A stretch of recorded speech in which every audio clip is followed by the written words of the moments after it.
ఆసియాలోనే అతిపెద్ద గిరిజన జాతర అయిన సమ్మక్క సారక్క జాతరకు రాష్ట్ర ప్రభుత్వం 72 కోట్ల రూపాయల నిధులు విడుదల చేసింది. రెండేళ్లకోసారి జరిగే వనదేవతల జాతరలో లక్షలాది మంది భక్తులు పాల్గొంటారు. ఇక ఇందుకోసం తగ్గట్లు ఏర్పాట్లు చేయాలని ఉమ్మడి వరంగల్ జిల్లాకు చెందిన మంత్రులు కొండా సురేఖ, సీతక్క అధికారులను ఆదేశించారు.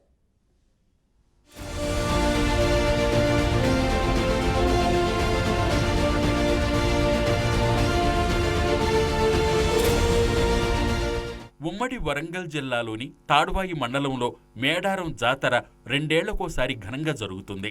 2 తెలుగు రాష్ట్రాలతో పాటు ఛత్తీస్గఢ్, మధ్యప్రదేశ్ రాష్ట్రాల నుంచి కూడా వనదేవతలను దర్శించుకునేందుకు భక్తులు అధిక సంఖ్యలో వస్తారు.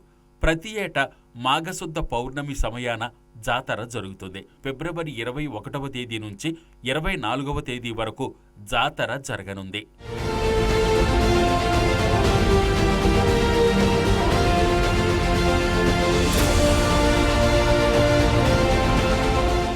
ఇటీవల రాష్ట్రంలో అధికారం చేపట్టిన కాంగ్రెస్ ప్రభుత్వం మేడారం జాతర ఏర్పాట్ల కోసం 72 కోట్ల రూపాయలు కేటాయించింది.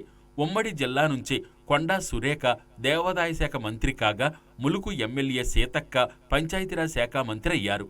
వారు మంత్రులైన తర్వాత మొదటిసారి జరుగుతున్న జాతర కావడంతో వారిద్దరూ ఏర్పాట్లపై ప్రత్యేక దృష్టి పెట్టారు.